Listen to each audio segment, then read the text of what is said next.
Hello friend, welcome to student solution. 2017 JSO का paper दिख रहे हैं। 61 से लेकर 70 तक का क्वेश्चन देखेंगे। इससे पहले 60 तक के क्वेश्चन देख लिए हैं। सेशन को लाइक करके शेयर कर देना और टेस्ट सीरीज की लिंक डिस्क्रिप्शन में, तो जाकर उसको ज्वाइन करो। फ्री मॉक वहाँ अवेलेबल है, लेकिन शेयर कर देना इस वीडियो को। अब 61 नंबर का क्वेश्चन देखते हैं। इसमें आपको बोला है कि 200 आपके पास आर्टिकल्स हैं, जिनमें से 15 आर्टिकल्स आपके डिफेक्टिव हैं। इसने बोला है कि what is the estimate of the sample proportion of the defective article. यानी डिफेक्टिव आर्टिकल का क्या बोला है इसने, आपको सैंपल प्रोपोर्शन पूछा है।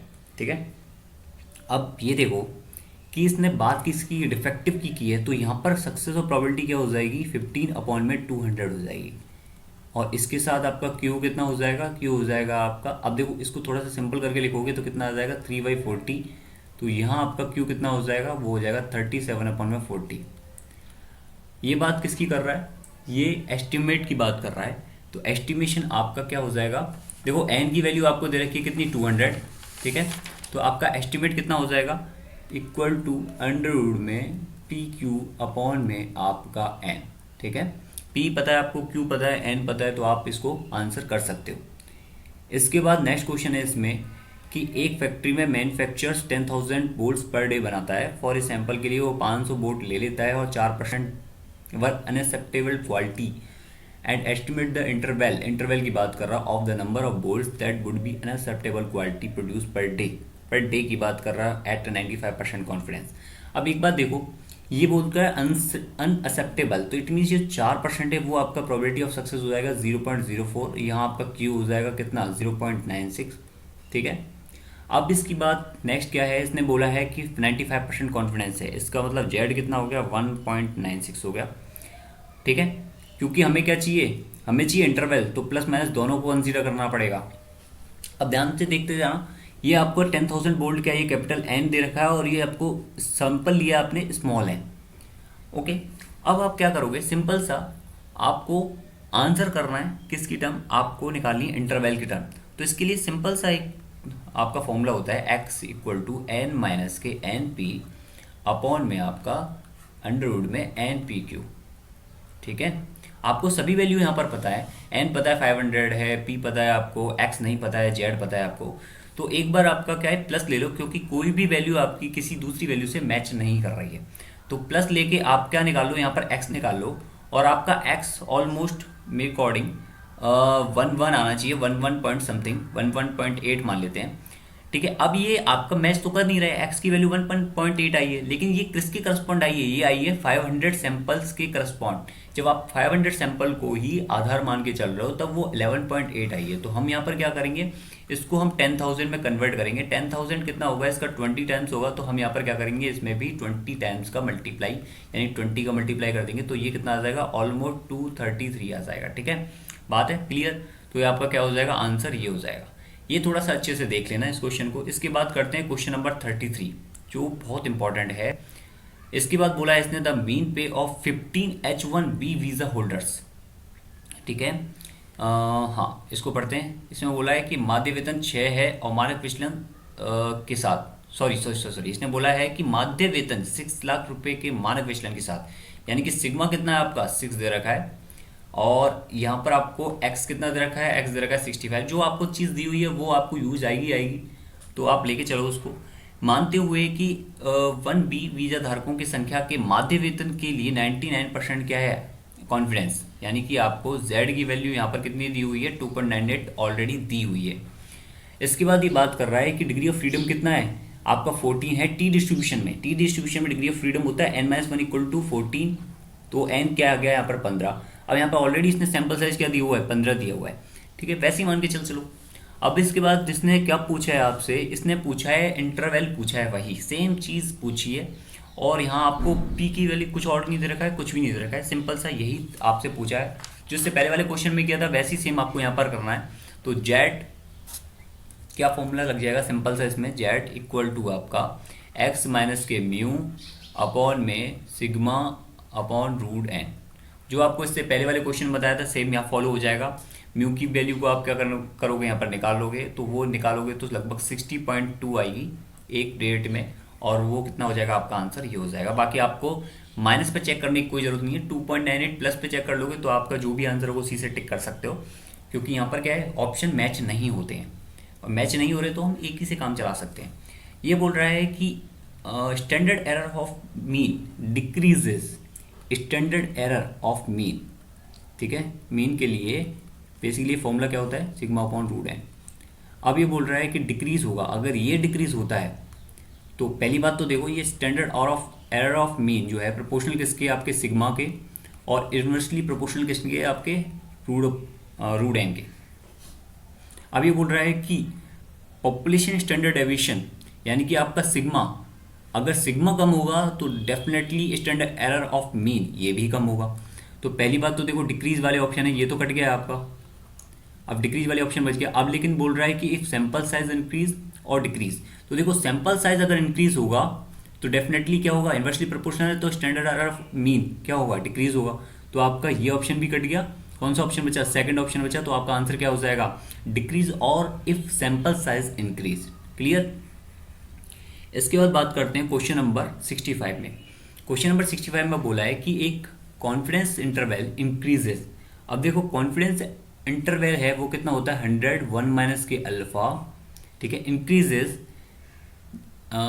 इन विड्थ एज द, यानी कि सैंपल साइज की टर्म में पूछ रहा है, डिग्री ऑफ फ्रीडम की टर्म में पूछ रहा है, लेवल ऑफ कॉन्फिडेंस भी पूछ रहा है, और सैंपल स्टैंडर्ड डेविएशन की टर्म में भी पूछ रहा है। तो इनमें से आंसर क्या होगा, देखो अगर ये क्या होगा आपका बढ़ेगा, ये बढ़ेगा तो 1 माइनस अल्फा आपका क्या होगा, बढ़ेगा। 1 माइनस अल्फा बढ़ेगा तो अल्फा क्या होगा, कम होगा। अब अल्फा कम होगा, अल्फा क्या है, एरर है, ठीक है। तो हमारा क्या लेवल ऑफ, अब इसमें लेवल ऑफ कॉन्फिडेंस की बात की तो लेवल ऑफ कॉन्फिडेंस क्या होता है, 1 माइनस अल्फा होता है। तो ये क्या है आपका, बढ़ रहा है। तो बढ़ रहा है तो क्या होगा, जब आपको कॉन्फिडेंस इंटरवल इंक्रीज हो रहा है तो इसका मतलब लेवल ऑफ कॉन्फिडेंस क्या होगा, वो भी बढ़ेगा। तो ठीक है, एक ऑप्शन आपका क्या होगा, ये थर्ड वाला आंसर हो जाएगा। अब इसके बाद बात करते हैं नेक्स्ट क्वेश्चन 66 की। What is the value of Z score for x is equal to 125 if the population mean and variance. Simple सा आपको दे रखा है, ये तो सीधी सीधी टर्म दे रखी है, आपको कुछ करना है नहीं इसमें, ठीक है। तो जेड की वैल्यू आपसे पूछ रहा है। अब देखो यहाँ पर जेड कितना आ जाएगा, जेड आ जाएगा एक्स माइनस के म्यू अपॉन में आपका सिग्मा, ठीक है। तो एक्स कितना है आपका, एक्स है आपका 125, म्यू कितना है आपका 121, और सिग्मा कितना है आपका 2, ठीक है। क्योंकि ये जो दे रखा है ना आपको 4, ये आपका 4 क्या है, सिग्मा स्क्वायर है, वेरिएंस दे रखा है, प्रसरण दे रखा है, ठीक है, विचरण दे रखा है। तो आप क्या निकालोगे, स्टैंडर्ड डेविएशन निकाल दोगे तो वो कितना आ जाएगा, 2 आ जाएगा। तो कितना आ गया आपका आंसर, 2 आ गया, ठीक है। अब इसके बाद नेक्स्ट क्वेश्चन पे चलते हैं। इसमें क्या बोला हुआ है क्वेश्चन में कि ने statistical hypothesis tasting a type 1 error is the. अब देखो इसमें बहुत अच्छा क्वेश्चन है ये, बेसिकली इसको थोड़ा सा एलिमिनेशन से करना ज़्यादा सही है। जब बात करते हैं हम टाइप 1 एरर की, तो टाइप 1 एरर में क्या होता है कि आपका जो H0 है वो आपका अगर ट्रू है, ठीक है, और ट्रू है और आपने गलती से उसको क्या मान लिया है, फॉल्स मान लिया है गलती से, ठीक है, और आपने HA को जो अल्टरनेट हाइपोथेसिस है उसको आपने क्या मान लिया है, सही मान लिया है। कब, जब आपका H0 सही था और आपने गलती से उसको गलत मान लिया है। और उसके इसमें जब आपका H0 क्या है, H0 आपका गलत है, H0 आपका गलत है, फॉल्स है, और ये क्या है आपने टाइप 2 एरर हो जाएगी। कब, जब आप इसको एक्सेप्ट मान लोगे। अब देखो यहाँ पर क्वेश्चन में क्या दे रखा है, क्वेश्चन में दे रखा है कि इन statistical hypothesis tasting a type 1 error. Type 1 error कब होगी, फॉल्स नल हाइपोथेसिस आपने क्या किया हुआ है, टाइप 1 एरर कब होगी, जब आपका H0 एक्सेप्ट हो और अपने गलती से क्या हो, उसको रिजेक्ट मान लिया हो, रिजेक्ट कर दिया हो। तो देखो यहाँ पर क्या है, रिजेक्ट है। तो पहली बात तो जब आपने टाइप 1 एरर में H0 को क्या एक्सेप्ट मानने की जगह क्या कर दिया, रिजेक्ट कर दिया है, तो इनकरेक्टली रिजेक्ट कर दिया है। तो एक तो सेकंड ऑप्शन है और एक थर्ड ऑप्शन है इनकरेक्टली रिजेक्ट के लिए, और ये ऑप्शन फोर्थ एंड फर्स्ट तो आपका एलिमिनेट हो जाएगा। इसके बाद बात करते हैं, इसने बोला है कि incorrectly reject of a true null hypothesis while type 2 error is incorrectly retaining.